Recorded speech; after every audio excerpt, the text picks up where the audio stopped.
So today we're going to discuss about the renal failure.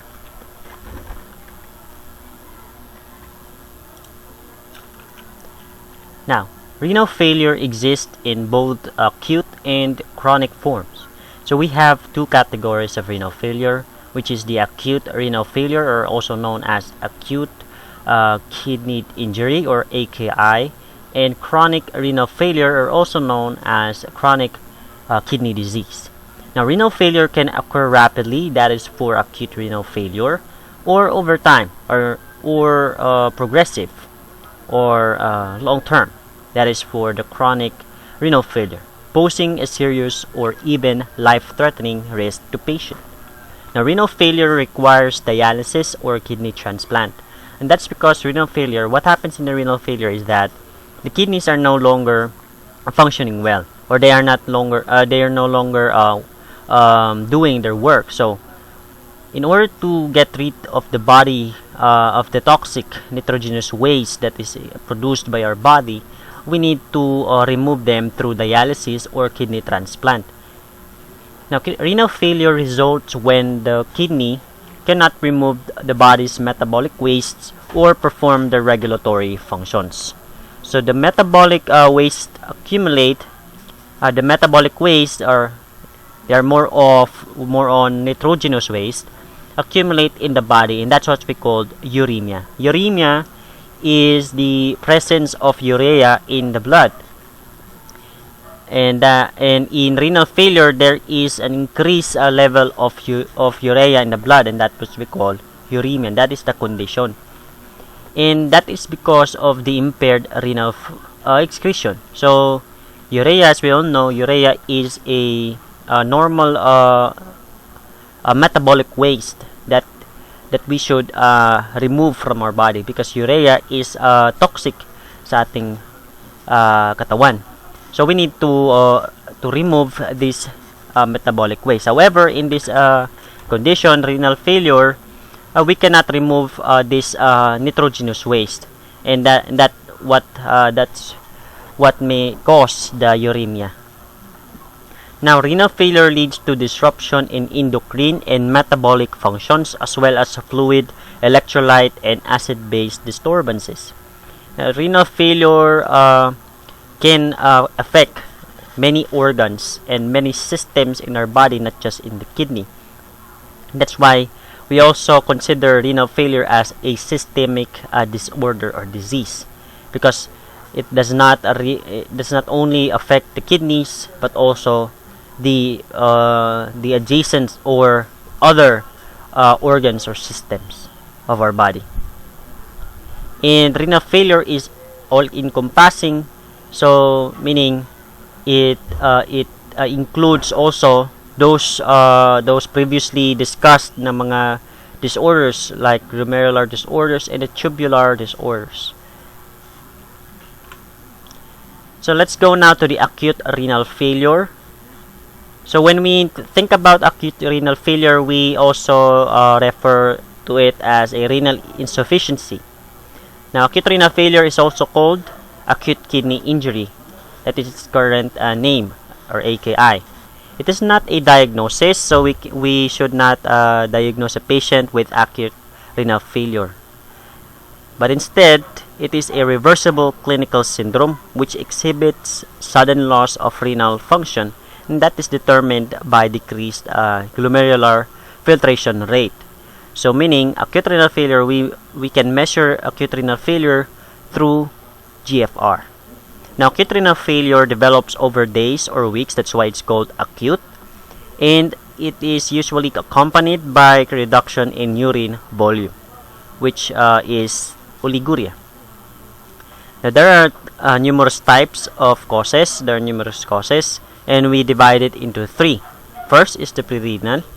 Prerenal involves the parts which excluded ang kidney. So the problem is after or before the kidney. Now, intrarenal refers to the problems within the kidney. So meaning there's a problem within the kidney, and that may be glomerular or tubular problems. And the next one, the last, is the post-renal. and that refers to the problems or causes after the kidney. So acute renal failure or renal insufficiency is synonymous with azotemia. So what is this azotemia?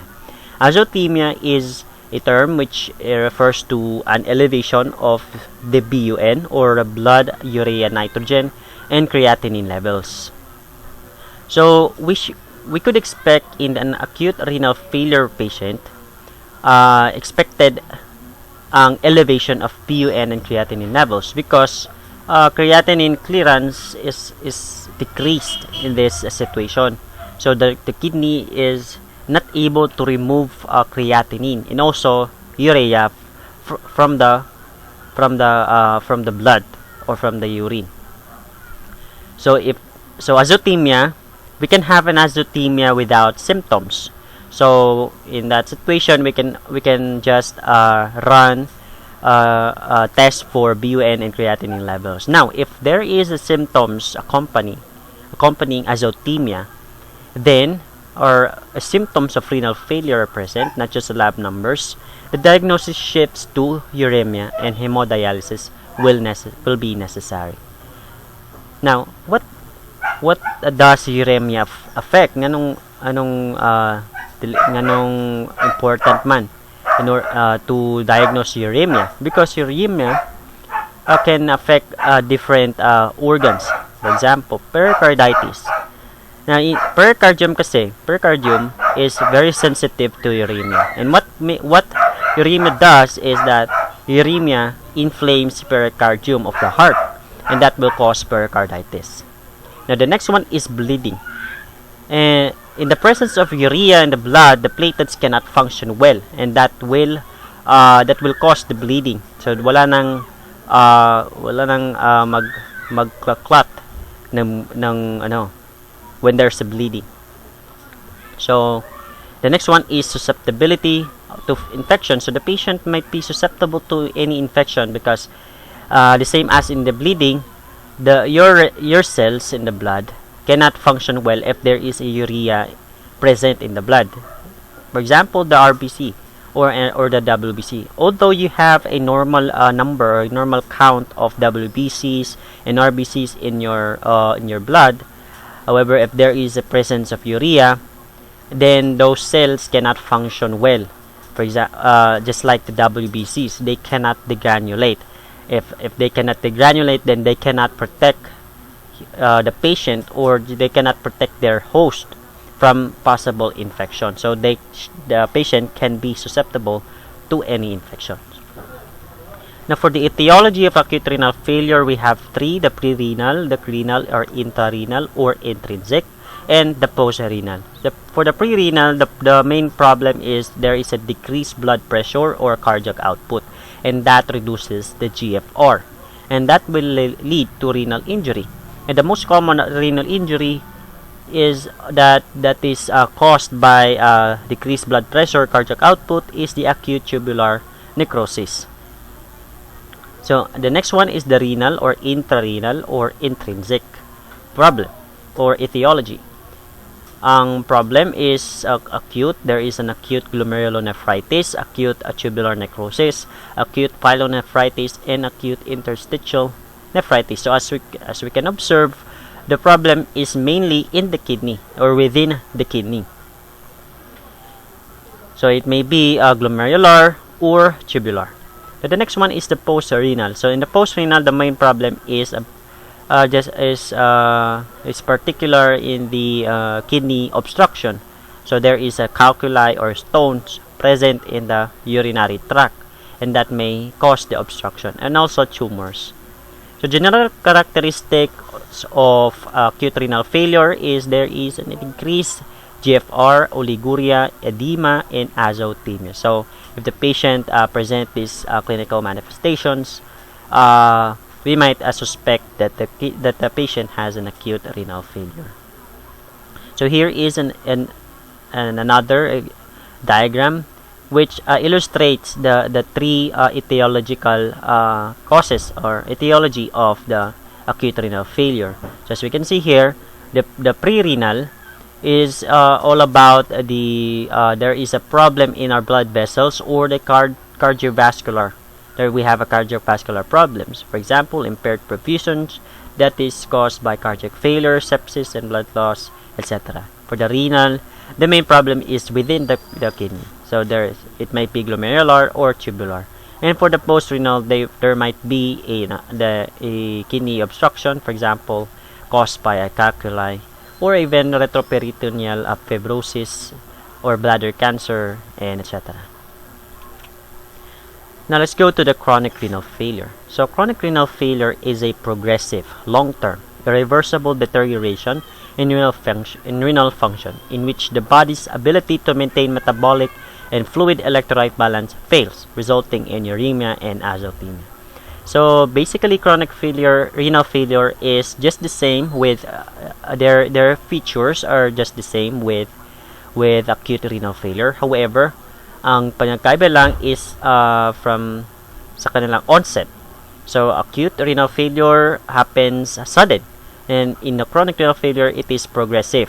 And sometimes it is, or usually it is asymptomatic. So the patient doesn't have any symptoms. So that's why it is being neglected. So hindi nila madadiagnose na nagkakaroon ng chronic renal failure pala yung patient. So the same sila na mag-result na uremia or azotemia, merong electrolyte balance disorder, and also metabolic disorders and fluid disorders, etc. The same sila ni acute renal failure. So they are differentiated. So chronic renal failure is differentiated from ARF in that the reduction in kidney function must be present for over 3 months. So ito yung indication na ang patient have a chronic renal failure. So if their condition worsen for over 3 months or years, then we can suspect or we can diagnose that the patient, or we can tell that the patient has a chronic renal failure. And end-stage renal disease, or ESRD, is the final stage of CRF, and the patient is dependent on dialysis for survival. So, for your information, chronic renal failure has stages. So, the final stage is the end-stage renal disease. And so, in the next slides, I will share what are those stages or staging of chronic renal failure. So, for the etiology, the number one cause of end-stage renal disease or chronic renal failure is diabetes mellitus combined with hypertension. Other causes might be chronic. The patient might have a chronic glomerulonephritis, chronic infection, other chronic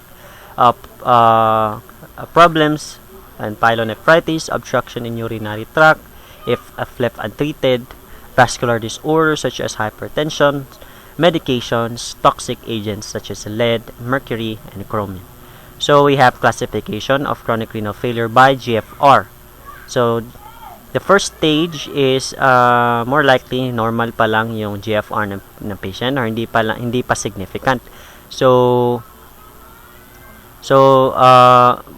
hindi pa siya diagnosed to having a chronic renal failure. However, in the chronic renal failure kasi, if the patient has a CRF, we cannot see any patient with CRF na mag-proceed siya ng stage 3 and then mag-improve ang kanyang condition na jump siya into stage 2 then stage 1. There's no such thing because chronic renal failure is progressive. So meaning if you have chronic renal failure, it is just amount of time na magdeteriorate na talaga yung kidneys mo. So the condition of your kidney will be steadily and progressive, and then it is a matter of time na naabot ka ng stage 5, or which is the ESRD or the end stage renal failure. So for the stage 5, ang GFR or the glomerular filtration rate ng patient na is less than 15 milliliters per minute, and that requires transplant or dialysis. For the stage 4, your GFR is in between 15 to 29 milliliters per minute, and the patient must be prepared for renal replacement therapy. So for the laboratory test of both renal failures, ang kailangan natin for the urinalysis is we should measure the urine sodium. That refers to the concentration of sodium in the urine. Also, urine osmolality, which refers to the concentration of solutes in the urine. So if there is a high urine osmolality, then the urine is concentrated. If there is a low osmolality, then the urine is dilute. So this is proportional to the reabsorption of water. We also measure the BUN and creatinine ratio. So this is the ratio of BUN or blood urea nitrogen in the serum to creatinine in the serum. So the normal is between 10:1 or 20:1. So generally BUN and creatinine ratio is higher when there's more reabsorption and lower when there is less reabsorption. So meaning BUN creatinine ratio is directly proportional to the reabsorption of the kidney. So we also look at the presence of blood cells, cast, and sediments, and that will point towards intrarenal failure. So meaning involve yung kidney. So ang problem is within the kidney. Other significant tests might be CBC or the complete blood count, fractional excretion of sodium, serum creatinine level, and may also use renal biopsy for confirmatory. So for the urinalysis findings, for the acute renal failure, it depends on the origin of the problem. So if the problem is in the intrarenal or in the renal, then we should look at problems that may be of renal origin. For example, proteinuria and hemoglobinuria.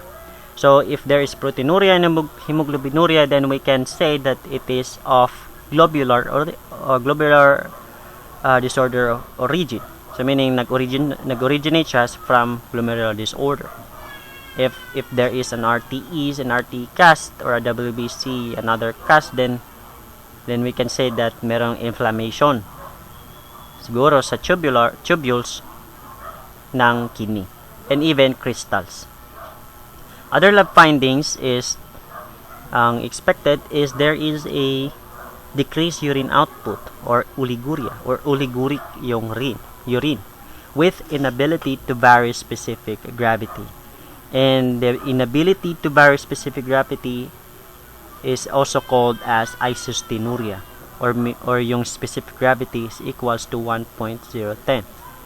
And if there's isostenuria, then the blood osmolality also will be roughly the same with the blood osmolality, which is less than 350. If there is an isostenuria, then isostenuria is an indication that there is a problem with the tubular reabsorption capacity of the kidney. So the BUN and creatinine will be increased because the creatinine clearance is decreased. Sa renal failure kasi hindi natin naki-clear or nare-remove yung creatinine. That's why the serum BUN and serum creatinine will be increased. For the chronic renal failure, basically the same na siya with acute renal failure. And ano yung difference is that of the casts.